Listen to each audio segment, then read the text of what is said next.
वज़ीर-ए-आज़म नरेंद्र मोदी ने राज्यसभा में सदर जमहूरिया के अभिभाषण पर धन्यवाद प्रस्ताव का जवाब दिया। राज्यसभा में पीएम मोदी ने करीब 90 मिनट की स्पीच दी और जमकर कांग्रेस पर निशाना साधा। साथ ही यहां पीएम ने अपने तीसरे टर्म में वापस आने के इशारे भी दे दिए और बिना नाम लिए राहुल गांधी पर हमला बोला। इनके युवराज की ना तो लॉन्चिंग हो पा रही है और ना ही ये लिफ्ट हो पा रही है। इससे पहले लोकसभा में भी 5 फरवरी को वज़ीर-ए-आज़म नरेंद्र मोदी ने कांग्रेस पर जमकर निशाना साधा था। कहा था कि एक ही प्रोडक्ट को कई बार लॉन्च करने के चक्कर में कांग्रेस की दुकान पर ताला लगने की नौबत आ गई है। मुल्क के साथ साथ कांग्रेस भी परिवारवाद का खामियाजा भुगत रही है। यह अपोजिशन कई दहाई तक इख्तिदार में बैठा था। वैसे ही इस अपोजिशन ने कई दहाई तक अपोजिशन में ही बैठने का अहद लिया है। और आज की बड़ी बहस में आज बात इसी पर करेंगे कि मोदी का बड़ा इल्जाम क्या कांग्रेस का काम तमाम। बहस का आगाज करें, लेकिन उससे पहले देखिए वज़ीर-ए-आज़म नरेंद्र मोदी ने क्या कुछ कहा।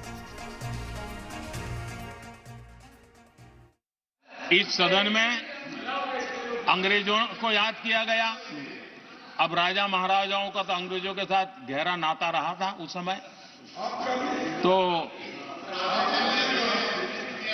अब मैं जरा पूछना चाहता हूं कि अंग्रेजों से कौन इंस्पायर्ड था।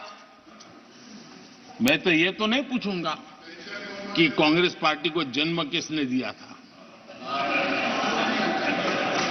ये तो मैं नहीं पूछूंगा। आजादी के बाद भी देश में गुलामी की मानसिकता को किसने बढ़ावा दिया।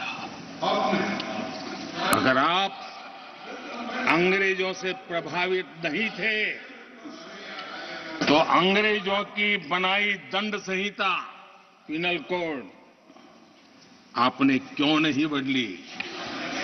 आदरणीय सभापति जी, अगर आप अंग्रेजों से प्रभावित नहीं थे तो अंग्रेजों के जमाने के सैकड़ों कानून क्यों चलते रहे।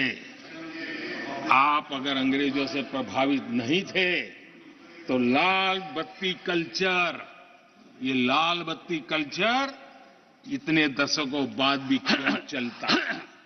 अगर आप अंग्रेजों से प्रभावित नहीं थे तो भारत का बजट शाम को 5 बजे इसलिए आता था क्योंकि ब्रिटिश पार्लियामेंट का सुबह शुरू होने का समय होता था।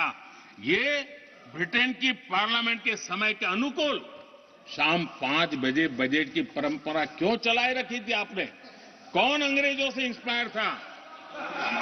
अब आप अंग्रेजों से प्रेरित नहीं थे तो हमारी सेनाओं के चिन्हों पर आज भी गुलामी के प्रतीक अब तक क्यों बने हुए थे।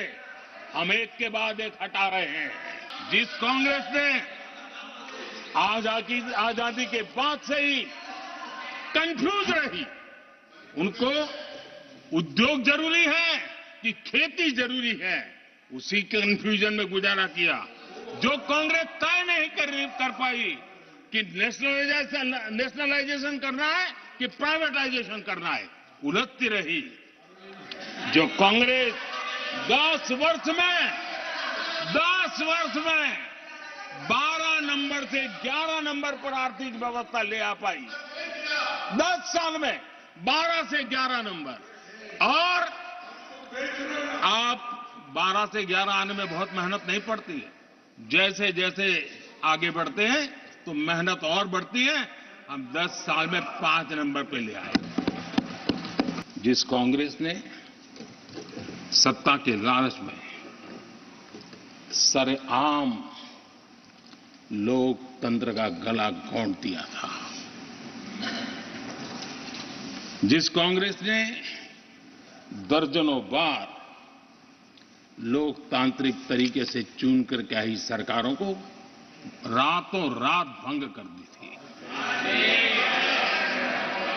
बर्खास्त कर दिया। जिस कांग्रेस ने देश की संविधान लोकतंत्र की मर्यादा को जेल के सलाखों के पीछे बंद कर दिया था, जिस कांग्रेस ने अखबारों पर ताले लगाने तक की कोशिश की, आवाज जो कांग्रेस देश को तोड़ने के नैरेटिव घड़ना का नया शौक उनको पैदा हुआ, इतना तोड़ा कम नहीं है, अब उत्तर दक्षिण को तोड़ने के लिए बयान दिए जा रहे हैं। जिस कांग्रेस ने ओबीसी को पूरी तरह आरक्षण नहीं दिया, जिसने सामान्य वर्ग के गरीबों को कभी आरक्षण नहीं दिया, जिसने बाबा साहब के बजाय बाबा साहब को भारत रत्न देने योग्य नहीं माना, अपने ही परिवार को भारत रत्न देते रहे, जिस कांग्रेस ने देश की गली सड़कों चौक चौराहे पर अपने ही परिवार के नाम के पाठ जड़ दिए हैं, वो हमें उपदेश दे रहे हैं, वो हमें सामाजिक न्याय के पाठ पढ़ा रहे हैं। आदरणीय सभापति जी, जिस कांग्रेस के अपने नेता की कोई गारंटी नहीं है, अपनी नीति की कोई गारंटी नहीं है, वो मोदी की गारंटी पर सवाल उठा रहे हैं।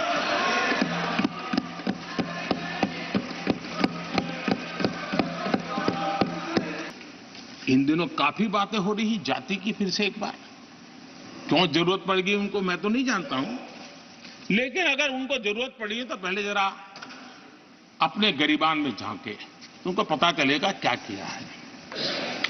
दलित, पिछड़े और आदिवासी, कांग्रेस जन्मजात उनकी सबसे बड़ी विरोधी रही है।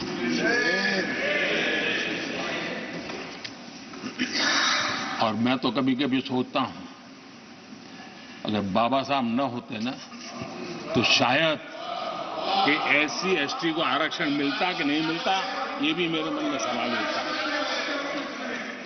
इन लोगों की मर्यादा इतनी है, अब इन्होंने अपने युवराज को एक स्टार्टअप बना करके दिया है। अब वो नॉन स्टार्टर है।